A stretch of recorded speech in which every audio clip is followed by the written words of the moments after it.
নমস্কার সকলকে, আপনাদের সকলকে আমার চ্যানেলে স্বাগত। আমি আজকে একটা নতুন রেসিপি নিয়ে চলে এসেছি। বানাতে চলেছি মাশরুম। মাশরুম বানানোর জন্য প্রথমে লাগছে প্যানটা গরম করে নিয়েছি। তার মধ্যে প্যান গরম হয়ে গেলে দিয়ে দিলাম বেশ খানিকটা সর্ষের তেল। সর্ষের তেল গরম হয়ে গেলে তারপরে দিয়ে দিচ্ছি একটা বড় সাইজের টমেটো কুচি। সামান্য একটু নাড়াচাড়া করে নেব।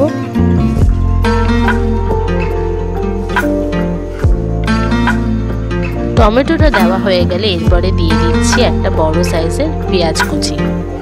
তারপরে পেঁয়াজ আর টমেটোটাকে ভালো করে মিশিয়ে নিচ্ছি আর কিছুক্ষণের জন্য ঢাকা দিয়ে রাখবো যাতে পেঁয়াজ আর টমেটোটা একটু নরম হয়ে যায়। কিছুক্ষণ পরে ঢাকাটা সরিয়ে নিয়ে টমেটো আর পেঁয়াজটাকে একটু ভালো করে নাড়াচাড়া করে নিচ্ছি। তারপরে দিয়ে দিচ্ছি একে একে রসুন বাটা, আদা বাটা, স্বাদ মতো নুন, ধনে গুঁড়ো, জিরে গুঁড়ো, দিয়ে দিচ্ছি শুকনো লঙ্কা গুঁড়ো, আর রঙের জন্য দিয়ে দিচ্ছি একটু কাশ্মীরি লঙ্কার গুঁড়ো, আর দিয়ে দিচ্ছি স্বাদের জন্য সামান্য চিনি। তারপরে আদা রসুন বাটার জল দিয়ে সামান্য কষিয়ে নিতে হবে মশলাটাকে। মশলা যাতে পুড়ে না যায় তার জন্য আমি দিয়ে দিচ্ছি সামান্য জল। জলটা দিয়ে ভালো করে মশলাটাকে কষিয়ে নিতে হবে। মশলার মধ্যে জল দিয়ে আমি মিনিট 2-3 ভালো করে কষিয়ে নেব। কষানো হয়ে গেলে এর মধ্যে দিয়ে দিচ্ছি সামান্য গরম মশলা গুঁড়ো আর দিচ্ছি স্প্রিং অনিয়ন। স্প্রিং অনিয়নটা চাইলে আপনারা স্কিপ করতে পারেন। কষানো কমপ্লিট হয়ে গেলে এরপর আমরা গ্রেভির জন্য দিয়ে দিচ্ছি কিছুটা পরিমাণে জল।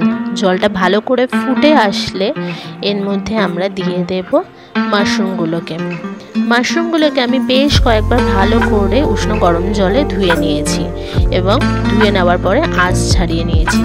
একটা মাশরুমকে আমি এখানে 2 টুকরো করে নিয়েছি। মাশরুম দিয়ে দেওয়ার পরে ভালোভাবে ফুটে আসলে তার মধ্যে আমি দিয়ে দিচ্ছি সামান্য ধনেপাতা কুচি। আমি খুব বেশি জল রাখবো না, তার জন্য আমি এটাকে হাই ফ্লেমে বেশ কিছুক্ষণ ধরে ফুটিয়ে নিয়েছি। এইভাবেই আজকে আমি বানিয়ে নিলাম কষা কষা ঝাল ঝাল মাশরুম। টেস্টে অসাধারণ হয়েছে। আপনারা অবশ্যই বাড়িতে ট্রাই করবেন। আর ভিডিওটি ভালো লাগলে লাইক শেয়ার কমেন্ট করে জানাবেন আর চ্যানেলটি সাবস্ক্রাইব করে পাশে থাকার অনুরোধ রইল। ধন্যবাদ।